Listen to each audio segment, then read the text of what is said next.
Assalamualaikum warahmatullahi taala wabarakatuh.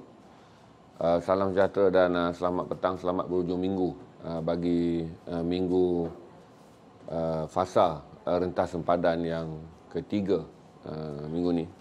Jadi saya rasa masih ramai yang merentas sempadan untuk pulang ke kampung, apatah lagi menjelang minggu hujung bulan ni. Cuma minggu depan saya rasa minggu yang paling ramai orang akan kembali, iaitu 29 hari bulan Oktober 2021. Berhati-hati memandu dan berhati-hati juga untuk saudara yang merentas pulang ke kampung. Saya tunggu angka je untuk share mengenai beberapa data baru global mengenai kebimbangan pakar-pakar perubatan dunia mengenai adanya tanda-tanda jangkitan semula yang meningkat di COVID-19 ni, walaupun dia bukanlah ada varian baru, walaupun varian AY 1.2 yang sedang diperdebat dan sedang diperbincangkan sebagai varian baru daripada jangkitan COVID-19 ni. Tapi dia belum lagi berkembang dengan besar. Tapi selepas kita bercakap tentang varian Delta daripada India dan varian Alpha daripada UK, ada varian baru yang dikenal pasti tapi belum diperbincangkan secara meluas, dan di negara kita pun belum diperkatakan, itu varian AY ni. Tuan-tuan dan puan-puan, selain daripada berhati-hati bercuti hujung minggu, kerana saya bagi tahu kata kita berada di pintu tengkujuh sisa daripada kesan ribut yang menyerang India Selatan di Chennai dan juga merentas hingga ke Nepal. Ada bias daripada tengkujuh yang luar biasa ini, ribut yang luar biasa ini sampai ke Semenanjung, menyebabkan kita mengalami banjir teruk di 5 buah negeri pada minggu lalu. Berhati-hati cuti, saya dah pesan dah 2 hari, tapi saya masih lagi ingin berpesan hari ini. Kalau saudara ada rakan-rakan, kaum keluarga, ada WhatsApp group, naikkanlah WhatsApp group keluarga saudara supaya mereka yang pergi bercuti, terutama di kawasan percutian rakyat, percutian percuma yang menggunakan air sungai dan juga air terjun sebagai destinasi pelancongan. Kalau di Lembah Kelang ni, mereka yang selalu ke Taman Templer, mereka yang selalu ke Ulu Yam, mereka yang ke Sungai Gabai, mereka yang ke Sungai Congkak, hati-hati. Begitu je negeri lain, sebab rentas hujan kali ini bermula daripada Kedah, Perak, Selangor, kemudian merentas hingga ke Johor dan juga Melaka. Jadi di pantai barat, kawasan-kawasan yang berorientasikan air terjun, sila berhati-hati, kerana kita bimbang ketika saudara seronok bercuti bersama keluarga dan saudara tak sedar hujan di hulu, manakala banjir di hilir. Tuan-tuan dan puan-puan, semalam seorang rakan saya yang selalulah, dia ni selalu menghantar ada saja update terkini daripada United Kingdom, dia hantar kepada saya. Jadi minggu ni, kalau dalam kiraan 7 hari terakhir, angka kematian akibat COVID-19 di United Kingdom meningkat 26%, iaitu kepada 1000 kes seminggu. Dia telah mencetuskan perdebatan mengenai keberkesanan keseluruhan, kerana United Kingdom secara puratanya telah mencapai 60% pemvaksinan daripada 60 juta penduduknya. Jadi 68% daripada 60 juta penduduk United Kingdom telah pun divaksin. Walaupun pada peringkat awal jangkitan tahap 1 dan 2 diklasifikasikan sebagai jangkitan sesama, iaitu pada 18 hari bulan Julai ketika United Kingdom membuka keseluruhan sektor di negaranya sebagai tanda mereka ingin membuka kembali lockdown itu. Angka jangkitan meningkat daripada 18,000 hingga ke 32 ke 38,000 seminggu. Tetapi angkanya adalah angka jangkitan gejala 1 dan gejala 2. Setelah United Kingdom melalui frasa yang hampir 3 bulan, di mana saudara pun melihat aktiviti bola sepak, aktiviti sukan, aktiviti pelancongan, malah London telah membuka negaranya kepada senarai negara-negara yang dibenarkan untuk melancong masuk, terutama kepada 26 negara rakan Eropahnya. United Kingdom juga secara berkala menyenaraikan negara-negara, dan sekarang telah membenarkan Amerika, Kanada sebagai antara negara yang dibenarkan ke United Kingdom. Tapi pada minggu ini, seorang doktor, iaitu Zuraida Haque, Dr. Zuraida Haque telah memuat naik status yang telah menjadi perdebatan di London, di United Kingdom, mengenai apabila angka kematian naik 1000 orang seminggu dan berlaku peningkatan sekidar 21%, dia menimbulkan perdebatan mengenai bagaimana kelangsungan hidup living with COVID ni, ataupun hidup bersama COVID-19 ni akan dijalankan. Kerana London adalah negara yang paling matang, negara mereka yang paling awal. Untuk pengetahuan saudara, United Kingdom adalah negara yang paling awal melaksanakan pemvaksinan, iaitu pada pertengahan Disember. Kebetulan pula kenapa saya ambil kes kenaikan angka di London, kerana di Malaysia juga selepas rentas sempadan dibuka, walaupun kita tiada data matang, tetapi data di beberapa negara telah menunjukkan berlakunya peningkatan kes. Walaupun kita nampak penurunan secara nasional, kerana secara nasional kita punya R0 sekarang berada pada 0.87, iaitu di bawah 1. Jadi sangat baik. Tetapi kena ingat bahawa angka jangkitan terus saja naik, terutama di Lembah Kelang. Di Lembah Kelang, angka jangkitan semalam saja meningkat kembali menjadi 1,688. Kerana Lembah Kelang pernah mencapai sekitar 1,000, bawah 1,000 pun pernah dalam tempoh penurunan angka pada 10 hari terakhir ini. Tapi pada 2 dan 3 hari terakhir ini, Lembah Kelang kembali mencatatkan angka yang tinggi. Dan semalam Lembah Kelang mencatatkan 1,688. YB Khairy Jamaluddin juga selaku Menteri Kesihatan memberi peringatan, walaupun secara nasional keseluruhan negara angkanya menurun, tetapi di beberapa kawasan berlaku peningkatan. Peningkatan ini adalah peningkatan di kawasan padat penduduk yang akan memberi impak besar kepada Malaysia, kerana Lembah Kelang, untuk pengetahuan anda, kalau digabungkan jumlah penduduk Kuala Lumpur dan penduduk Selangor, kita bercakap tentang hampir 9 juta penduduk daripada total 34 juta penduduk, 33.4 juta penduduk Malaysia adalah mereka yang berada di Lembah Kelang. Penularan daripada Kuala Lumpur ke Selangor dan Putrajaya boleh saja memberi impak kepada sebahagian besar Negeri Sembilan, kerana kedudukan sempadan Negeri Sembilan dengan Selangor adalah sangat rapat. Jadi berhati-hati tuan-tuan, jangan take for granted mengenai angka jangkitan. Amalkan polisi hari ini. YB Khairy juga menasihatkan ramai pemimpin politik yang kelihatannya menjadi teladan yang tidak baik pada rakyat apabila mengendalikan mesyuarat atau hadir di tempat khalayak awam dengan tidak memakai topeng muka. Jadi walaupun tuan-tuan kita rasa macam sedikit leka dan sedikit berseronok menikmati kebebasan yang bermula pada 11 hari bulan Oktober, pastikan saudara benar-benar menjaga diri saudara. Pastikan, walaupun rekreasi sosial ni penting, tetapi pastikan sama ada perlu atau tidak perlu untuk saudara berada di situ berdasarkan prestasi kesihatan anggota keluarga. Saya suka mengambil satu data yang mengejutkan daripada Amerika. Anda boleh Google je data ni. Di Amerika, apabila angka COVID-19 mencecah 45 juta, 45.04 juta orang, data Amerika Syarikat telah mengeluarkan satu angka yang mengejutkan, di mana 6 juta daripada mereka yang dah jangkiti COVID-19. Berarti 6 juta ni, kalau 45 juta berarti 4.5 juta adalah 10%. Berarti sekitar 13% daripada keseluruhan angka jangkitan di Amerika membabitkan kanak-kanak di bawah 12 tahun. Jadi berhati-hati, kerana walaupun kita menjalankan pemvaksinan kepada golongan 12 hingga 17 tahun, dan kita bersyukur kerana angka pemvaksinan sekurang-kurangnya 1 dos bagi mereka yang berusia 12 hingga 17 tahun di Malaysia telah mencapai 80%, manakala yang lengkap 2 dos telah pun mencapai angka 33% setakat semalam. Angka itu akan meningkat dengan mendadak apabila diumumkan hari ini. Tapi saya ingin mengingatkan saudara bahawa bagi kanak-kanak di bawah 12 tahun, kerana data di Amerika menunjukkan bahawa kanak-kanak juga antara mangsa yang besar, mencapai 13% daripada total angka jangkitan keseluruhan di Amerika. Jadi setiap kali saudara membawa anak-anak saudara, walaupun saudara berasa sangat berkeyakinan kerana saudara telah menerima 2 dos vaksin, dan saya faham percutian rekreasi kebanyakannya membabitkan kanak-kanak bawah 12 tahun. Bagaimana saudara nak mengendalikan anak saudara apabila berada di lokasi yang padat, di pasar raya, pasar malam? Di kawasan rekreasi, saya rasa langsung tiada amalan penjarakan sosial. Kita bila masuk saja ke kawasan rekreasi ni, tuan-tuan, dia dah jadi macam undang-undang dan peraturan tidak terguna pakai. Kerana konsepnya hutan, kerana konsepnya sungai, kerana konsepnya pantai. Ibu bapa dah mula berfikir bahawa ada tidak munasabah untuk memakai penutup muka ketika berekreasi. Ada tidak munasabah untuk membuat penjarakan sosial ketika berendam atau mandi atau apa saja aktiviti yang saudara buat di kawasan rekreasi.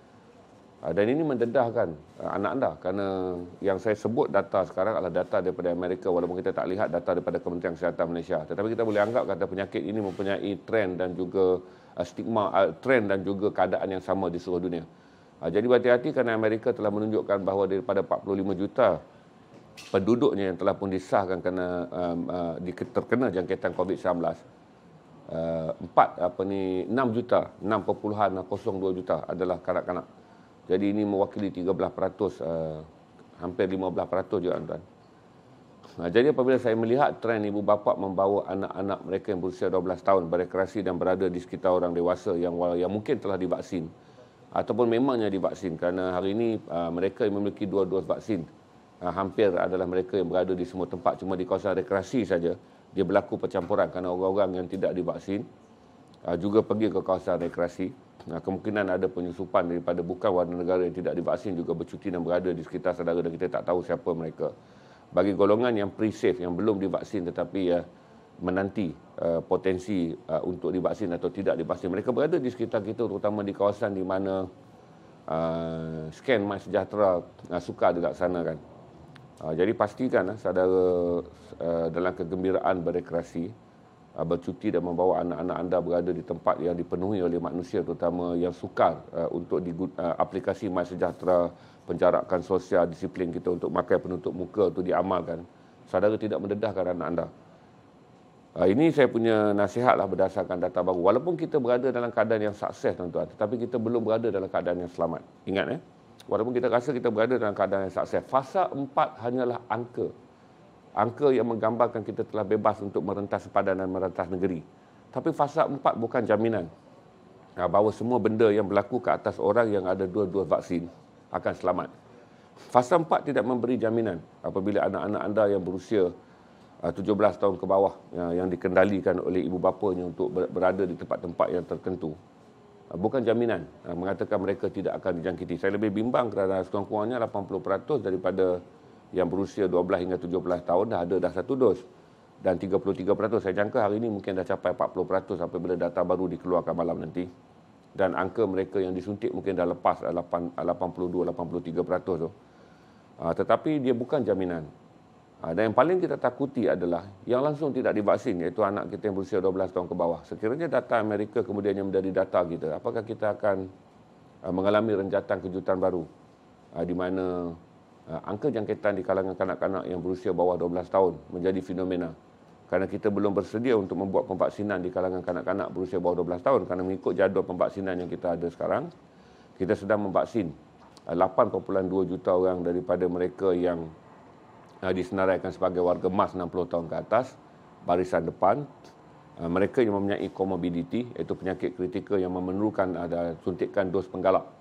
Jadi kita ada 8 juta orang yang akan menerima dos penggalak. Mereka akan jalan dulu. Berarti kita tiada jadual lagi untuk kanak-kanak bawah 12 tahun.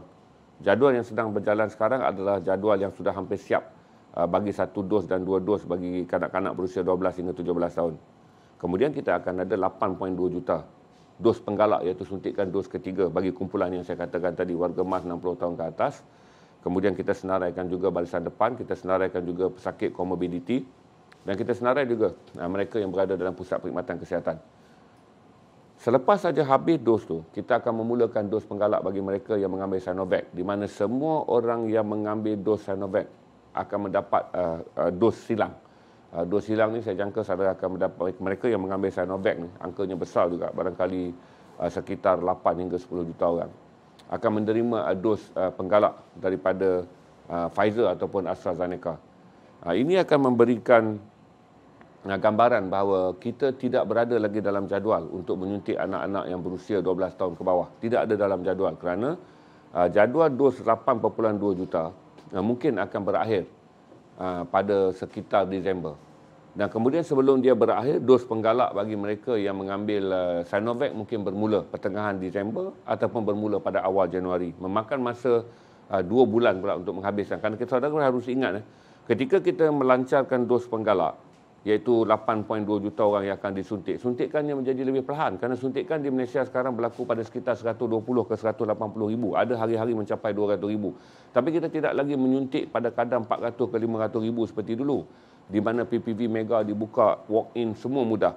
Suntikan kali ini menjadi lebih perlahan dan lebih berjadual. Berarti bagi mereka yang mengalami kelemahan imuniti, bagi mereka yang mengalami vaksin yang memerlukan dos penggalak terutama Sinovac yang telah mengambilnya melepasi 6 bulan. Berhati-hati orang yang ada Sinovac yang mengambilnya selepas 6 bulan.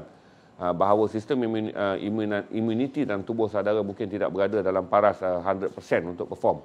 Tidak juga berada dalam paras 80% untuk perform. Kerana Sinovac telah pun dianggap hanya bertahan 50% performance kalau menghadapi Delta. varian yang dianggap paling bahaya dalam virus COVID-19. Jadi walaupun data-data ni saudara tak banyak dengar, tapi saudara harus berwaspada. Jadi saya mula nak mengingatkan saudara-saudara, hadkan pergerakan anak-anak saudara. Terutama berada di dalam tempat-tempat yang tidak perlu. Saya bukan anti rekreasi, tapi saya fikir kata kalau kita berada dalam jarak mandi dan jarak kan kawasan rekreasi semuanya sempit.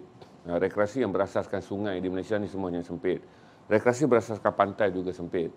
Dan ini tidak selamat untuk anak-anak kita yang berusia 12 tahun ke bawah. Ada yang membawa bayi yang berusia 2 tahun untuk berada dalam khalayak ramai kerana menganggap bahawa bayi kecil juga memerlukan rekreasi. Saudara harus bertanya pada diri saudara, yang memerlukan rekreasi sebenarnya siapa? Ibu bapa atau anak-anak?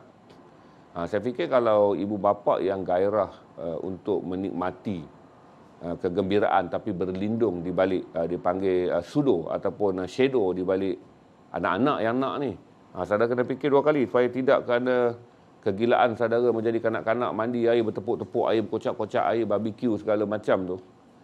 Kadang anak-anak yang berusia di bawah 12 tahun dipertaruhkan. Saya masih menganggap bahawa kita tidak boleh berada dalam zon tersebut sekarang. Walaupun rekreasi dibenarkan, ibu bapa harus matang dan pintar serta meningkatkan kadar berhati-hati. Kerana kanak-kanak bawah 12 tahun mengikut data yang ada sekarang di United Kingdom tidak dijamin selamat.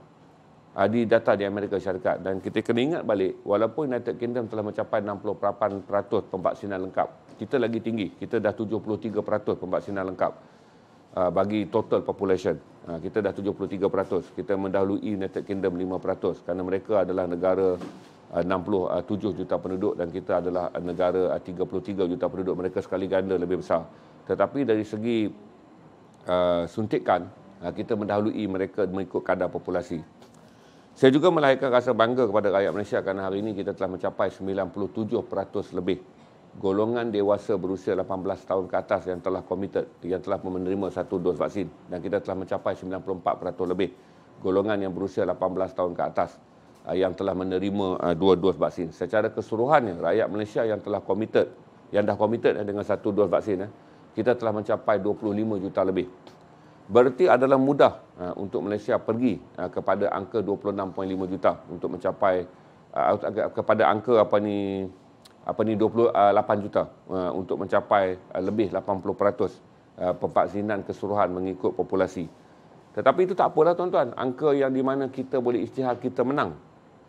Itu angka di mana kita boleh isytihar kita menang, di mana 80% lebih rakyat Malaysia selepas ini, insya-Allah pada awal Disember kita boleh mengisytiharkan pada dunia, Malaysia adalah negara yang 80% rakyatnya telah pun divaksin.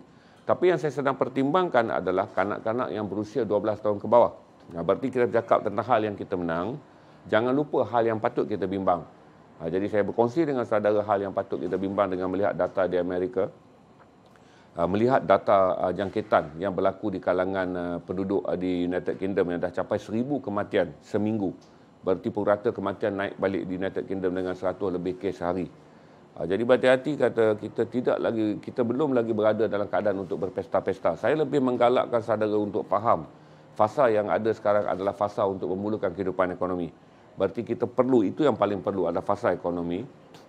Saya masih lagi menganggap bahawa ini adalah fasa untuk kita menggerakkan semula pekerjaan dan segala macam.